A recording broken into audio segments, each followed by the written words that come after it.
दोस्तों, आज का जो एपिसोड है वो आपके सवालों पर बनाया गया है। आप व्यापारी मित्र अपने सवाल देते हैं जिसे मैं आज इकट्ठा करके एक जगह लेकर आया हूं और आज की वीडियो में आपके उन सवालों के जवाब मिलेंगे जो आपके लिए काफी फायदेमंद है। नमस्ते दोस्तों, मैं राकेश अग्रवाल स्वागत करता हूं आपका एक बार फिर से आपके अपने चैनल केशव माधव फैशन में। दोस्तों, आज के वीडियो में काफी सारे ऐसे सवाल हैं जो कि व्यापारी मित्रों से मुझे मिले हैं, मैंने उसे इकट्ठा एक जगह किया है। तो वो आज के कुछ सवाल है जो मैं आज नोट करके लाया हूं, जिसके बारे में मैं आपको बताऊंगा कि वो क्या क्या सवाल हैं, कैसे कैसे सवाल हैं जो व्यापारी से मुझे मिल रहे हैं। तो आज का सबसे पहला सवाल है, बिना पैसे के व्यापार होता है क्या? तो जनरली ये सवाल सभी के मन में होता होगा कि बिना पैसे के व्यापार शुरू कर सकते हैं क्या? तो बिल्कुल कर सकते हैं। सूरत के अंदर में भी ऐसे काफी सारे व्यापार होते हैं जिनके अंदर में अपना इन्वेस्टमेंट कुछ भी नहीं होता है, जिसे कॉमन भाषा में अपने ब्रोकर या दलाल जिसे बोल सकते हैं। तो इस तरह का जो व्यापार होता है इसके अंदर में कोई भी लागत लगानी नहीं होती है। इसके अंदर में बस आदमी को होशियार होना होता है, संपर्क अच्छे होने चाहिए, एक जगह से माल लेके दूसरी जगह बेच सके ये क्वालिटी उसके अंदर होने चाहिए। तो इस तरह का जो व्यापार है वो बिना पैसे के आप शुरू कर सकते हैं।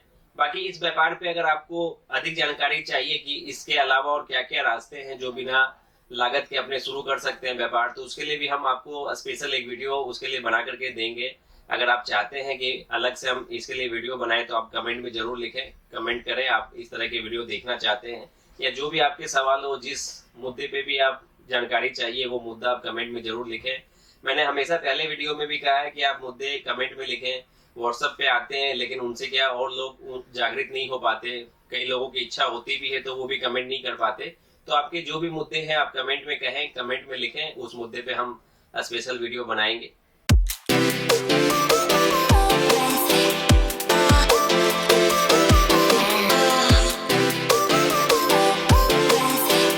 तो आज का दूसरा सवाल है, कपड़े के व्यापार में तेजी मंदी होती है क्या? आज हर व्यापार में तेजी मंदी होती है, कपड़े में भी तेजी मंदी होती है। आज सूरत का ही व्यापार है, सालों भर एक सा नहीं रहता।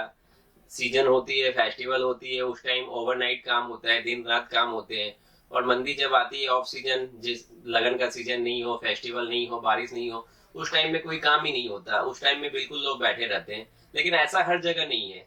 आज जो रिटेल की शॉप है वहां मंदी नहीं आती। ठीक है, आज सेल नहीं है, कल सेल मिल गई तो उसे मंदी नहीं कहते। किसी दिन ग्राहक आए, किसी दिन नहीं आए, तो वो मंदी की श्रेणी में नहीं आता है। वो आपकी सेल का टर्नओवर ये उस टाइप का कि आपका सेल उतना ही हो रहा है, क्योंकि रिटेल के अंदर में लोगों की रिक्वायरमेंट डेली बनी रहती है, उनकी रिक्वायरमेंट एक सी रहती है। उनके यहाँ कभी कम या कभी ज्यादा ऐसा कुछ भी नहीं होता, उनकी खरीदी रेगुलर बनी रहती है। और दूसरी बात, आज की तारीख में जो व्यापार ऑनलाइन पे ले आए उनके यहाँ कभी भी मंदी नहीं आती। आज अगर बात करें तो जैसे हम लोगों ने भी अपना व्यापार ऑनलाइन पे ले आया, तो ऑनलाइन में व्यापार आने के बाद सालों भर कस्टमर आते हैं, सालों भर कम ज्यादा जो भी हो, मतलब मंदी भूल के वैसा कोई पीरियड सीजन नहीं आता कि भाई महीने दिन मंदी रह गई या 2 महीने मंदी है। एक दिन 2 दिन की बात अपनी जगह होती है, बाकी मंदी नहीं आता है। तो आज की डेट में आप अपने व्यापार को ऑनलाइन शिफ्ट जरूर कीजिए। अगर आपने ऑनलाइन अपने व्यापार को अभी तक शिफ्ट नहीं किया है तो आप व्यापार को अपने ऑनलाइन पे लेके आइए, तो आपको कभी भी मंदी देखने को नहीं मिलेगी।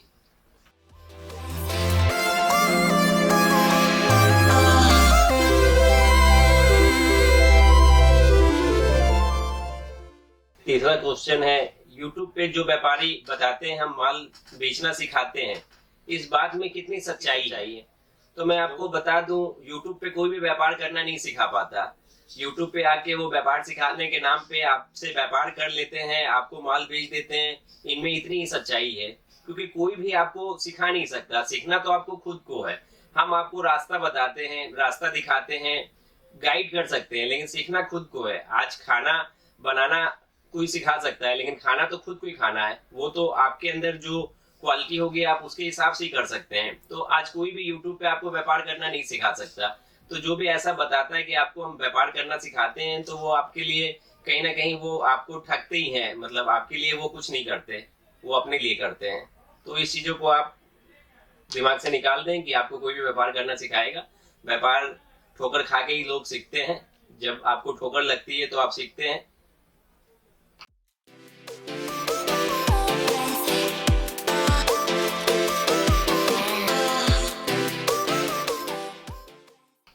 चौथा क्वेश्चन है, कितनी लागत से बिजनेस शुरू हो सकता है? आज हर किसी व्यापारी का ये सबसे पहला सवाल होता है कि व्यापार तो शुरू कर लिया, लेकिन इसमें लागत कितनी लगानी है। यूट्यूब पे थंबनेल देखते हैं, वीडियो देखते हैं, 25,000 से 25,000 लगाएं, व्यापार में लाखों कमाएं। तो कहीं ऐसा हो सकता है कि आप 25,000 से जो आप व्यापार शुरू कर रहे हैं और लाख उससे कमा लें? ऐसा कहीं नहीं हो सकता। 25,000 रुपए से जो व्यापार शुरू करते हैं वो व्यापार का कहीं ना कहीं फिर अंत ही होता है, क्योंकि व्यापार में 25,000 के अमाउंट से कुछ होता ही नहीं है। क्योंकि 25,000 पे आप रिक्शे ठेले पे, फेरी पे या घर पे आप व्यापार कर सकते हैं, जो कि जिसका कोई समय नहीं है, निश्चित समय तक वो व्यापार नहीं चल पाता, तो कहीं ना कहीं उसका दुखद अंत ही होता है। तो व्यापार के लिए क्या, एक थोड़ी रकम तो कम से कम होनी चाहिए। अगर मिनिमम से मिनिमम भी आप रकम लेके चले तो 2-3 लाख रुपए का एक सेटअप तो कम से कम चाहिए ही चाहिए, ताकि आप एक छोटी सी दुकान जगह पे कर सकें। दुकान के रेंट देने होते हैं, फर्नीचर बनाने होते हैं, थोड़ा बहुत माल भी ढंग से रखना होता है, तब जाके कहीं दुकान शुरू हो पाती है। अगर आपका कोई भी अगर इस तरह का माइंड सेट हो कि 25,000 से हम व्यापार शुरू कर सकते हैं, तो आपको ये चीज दिमाग से निकाल देनी है। थोड़ी रकम जब तक हो आपके पास, तभी आप व्यापार शुरू करें और पूरा मार्केट को आप अच्छे से देखें, समझें, तभी व्यापार अपना चालू करें। जल्दीबाजी ना करें, नहीं तो आप जो अपनी 25,000 रकम जो आप रखे हैं वो भी आपकी खत्म हो जाएगी। क्योंकि 25,000 में आप बेचेंगे क्या और कमाएंगे क्या और खाएंगे क्या? सारा आपका पैसा इधर उधर हो जाएगा। तो आप ये चीज पे आप ध्यान दीजिएगा।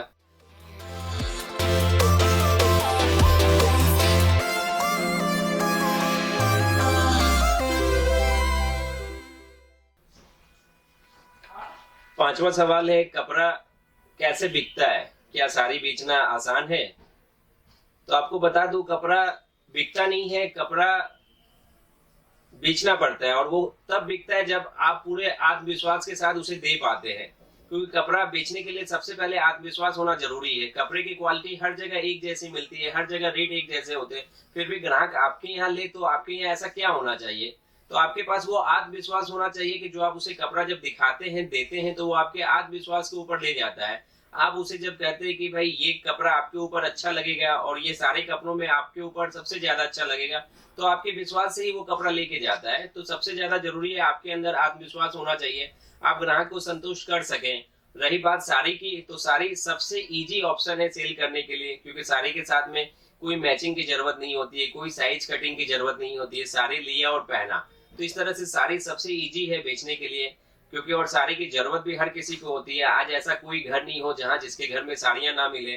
सलवार सूट हो या ना हो, जींस टॉप हो या ना हो, लेकिन साड़ियां जरूर मिलेंगी, क्योंकि साड़ियां ही ऐसा अपना परिधान है जो कि हर घरों में पाया जाता है। छठा सवाल है, माल कहाँ बिकता है? तो ये सवाल ऐसा है कि माल आप कहीं भी बेच सकते हैं।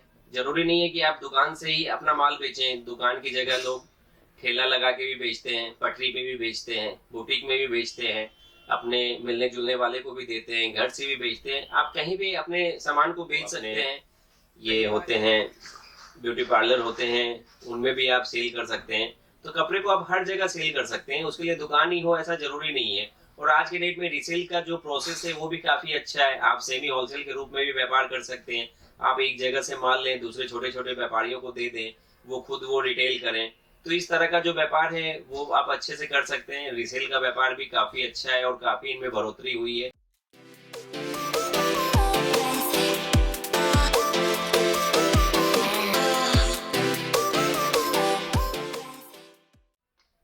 सातवां सवाल है, दुकान कहाँ और कैसे लगाएं? तो आप जब भी दुकान करने की सोचते हैं, आप मार्केट में दुकान कीजिए। आपके जो एरिया में जो भी वहाँ का नजदीक का अच्छा मार्केट हो वहाँ पे शॉप करें। क्योंकि मार्केट में आपको कपड़ा बेचना नहीं पड़ता है, ग्राहक आपके पास आते हैं, ग्राहक खुद आते हैं चल के, तो वहाँ पे सेल भी ज्यादा मिलती है। क्योंकि हम ग्राहक तक कहाँ कहाँ जा पाएंगे, क्योंकि दुकान छोड़ के ग्राहकों के पास जाना भी मुश्किल है, हम हर जगह नहीं पहुंच सकते। तो मेन मार्केट में ही शॉप करनी चाहिए। रेंट थोड़ा ज्यादा लग जाए, खर्चे थोड़े ज्यादा आ जाए तो भी चलेगा, क्योंकि व्यापार से ही, जब व्यापार अच्छा होता है तो उसी से कमाई होती है और उसी से सब खर्चे निकलते हैं। तो आप मेन मार्केट में ही दुकान लगाएं, मेन मार्केट में ही दुकान लगाना अच्छा है। अगला सवाल है, काफी इंटरेस्टिंग सवाल है। एक पीस लेने के लिए ग्राहक 100 पीस खुलवा देते हैं। खासकर लेडीज कस्टमर में ऐसा होता ही है, उनको एक साड़ियाँ लेनी होती है, वो पूरी दुकान की सारी साड़ियाँ खोल देती हैं, उनके बाद भी उनको पसंद नहीं आता है, वो संतुष्ट नहीं होती। ये काफी कॉमन सवाल है, हर जगह ये चीज देखने को मिलती है कि अपने यहाँ 10 कस्टमर आते हैं तो 2-4 ही लेके जाते हैं, 4-6 कस्टमर लेते भी नहीं है। तो ये सवाल ऐसा सवाल है जिसका जवाब चाहूंगा मैं कि आप अपने कमेंट में ये जवाब दें कि भाई आपके पास जब ग्राहक आते हैं तो आप क्या करते हैं, उन्हें कैसे हैंडल करते हैं, कैसे कंट्रोल करते हैं। मैं भी अपनी तरफ से आपको जवाब दूंगा इसका, लेकिन फिर कभी अगले वीडियो में जब मैं इस पे पूरा एपिसोड बना करके लेकर आऊंगा। अभी आपको बताना है कि आप कैसे उन्हें हैंडल करते हैं, कैसे कंट्रोल करते हैं, क्योंकि जब कस्टमर 100 साड़ियां खोल देता है और एक भी नहीं लेता है तो काफी गुस्सा अंदर से आता है। तो आप अपने गुस्से को कैसे कंट्रोल करते हैं, तो आप कमेंट में जरूर बताएं कि आप क्या करते हैं।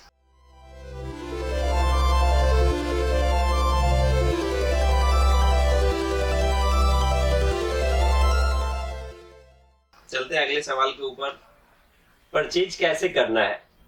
तो काफी अहम सवाल है क्योंकि सारा व्यापार परचेज पे ही रुका होता है। तो जब भी आप परचेज करते हैं तो आपको एक परचेज की रेसिपी बनानी होगी कि हम इतना माल इस रेंज का लेंगे, इतना माल इस रेंज का लेंगे। तो इसके अंदर में जो एकदम लो बजट का माल होता है वो कम ही बिकता है, तो एकदम लो बजट का माल आप 20% लें। जो मीडियम बजट है, जो सबसे ज्यादा बिकता है, जैसे बात करूं साड़ियों में तो 200 से 500 की रेंज सबसे ज्यादा बिकती है, जो मीडियम रेंज जिसे बोलते हैं। तो इस टाइप की रेंज आप 60% खरीदें, 10% आप हाई क्वालिटी की लें, 10% और अपर हाई क्वालिटी की लें। तो इस तरह से आप अपने माल की जब परचेजिंग करते हैं तो इस रेशियो में आप खरीदें। फिर आप उसके बाद अपना जो स्लो मूविंग फास्ट मूविंग जो फार्मूला है वो अपनाएं। इसके अंदर में जो माल ज्यादा बिकता हो उसे आप ज्यादा मंगाएं, ज्यादा स्टॉक रखें। जो माल कम बिकता हो उसे आप थोड़ा थोड़ा मंगाएं, और जो माल नहीं बिकता हो अगर आपने एक बार मंगा लिया है फिर दोबारा नहीं मंगाए, चाहे उसके पीछे प्रॉफिट कितना भी हो, नफा कितना भी हो। तो आपको ये फार्मूला आपको ध्यान देना है और आपको इसी के अकॉर्डिंग आपको परचेज करना है। इसके अंदर में आपको कभी भी फंसने के चांस नहीं रहेंगे, जैसा जो बिका वैसा आपने माल लिया। चलते हैं आज का आखिरी सवाल, दुकान खुद की हो या भाड़े की।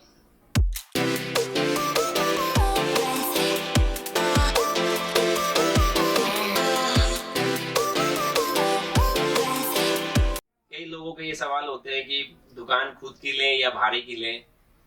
अगर आपके पास खुद की है तो वो सबसे अच्छा है, क्योंकि उससे अच्छी जगह हो नहीं सकती है। क्योंकि खुद की जगह के काफी फायदे हैं। एक तो आपको रेंट नहीं देना, रेंट नहीं देने से आपकी मजबूती बनी रहती है। जब आप नया व्यापार करते हैं तो उसे सेट करने में 6 महीने लग जाते हैं। जब कमाई नहीं होती है और खर्चे चालू होते हैं तो आदमी अंदर से टूट जाता है। अगर दुकान खुद की होती है तो अगर अपनी सेल नहीं भी हो रही है, व्यापार में ग्रोथ नहीं भी हो रही है, तो खर्चे का टेंशन नहीं होता, तो वहाँ मजबूती बनी रहती है। और 1-2 साल अगर अपने व्यापार को कोई भी ले जाता है तो वो आगे अपने व्यापार को सेट कर लेता है। दिक्कत शुरुआत में ही होती है। अगर शुरुआत में अगर साल भर अपने व्यापार को नहीं चला पाते हैं तो फिर व्यापार अपना टूट जाता है और अपने लोग व्यापार से फिर बाहर निकलने की सोचते हैं। खर्चे कम होंगे तो व्यापार को अपने लंबे टाइम तक चलाएंगे। तो दुकान खुद की है तो वो सबसे अच्छा, खुद की नहीं है तो भाड़े की लेनी ही पड़ती है। खुद की दुकान होने से ग्राहकों को भी ये लगता है कि इनकी खुद की दुकान है, तो उनका भी भरोसा उन पे ज्यादा होता है कि आज अगर माल लिया है इनसे, अगर माल में कोई दिक्कत आई, कोई कमी आई तो वापस करने आ सकते हैं, उनसे बात कर सकते हैं कि भाई माल में आपकी ये प्रॉब्लम आई है। तो खुद की दुकान होने से एक भरोसा भी जनरेट होता है। अगर आप खुद की दुकान नहीं कर सकते, खुद कैपेबल नहीं है, या आपकी खुद की जगह ऐसी जगह है जहाँ पे व्यापार चलता नहीं है, तो आपको फिर मार्केट में भाड़े पे दुकान लेनी चाहिए। लेकिन वो दुकान उसी कंडीशन पे शुरू करें जब आप कैपेबल हो, व्यापार में एक अच्छी खासी लागत लगा सकते हैं, आप उसका रेंट अफोर्ड कर सकते हैं। शुरू के 6 महीने आप विदाउट इनकम आप अपना व्यापार चला सकते हैं, तो आप रेंट की जगह लें और फिर मार्केट में आए। अगर आप ये नहीं कर सकते हैं, 6 महीने तक आप अफोर्ड नहीं कर सकते हैं खर्चे, तो आपको मार्केट में कभी भी रेंट पे दुकान नहीं लेनी चाहिए। तो कैसा लगा आज का एपिसोड कमेंट में जरूर बताएं। इस तरह के आप जब भी वीडियो देखना चाहें कमेंट करें कि इस टॉपिक पे आप देखना चाहते हैं।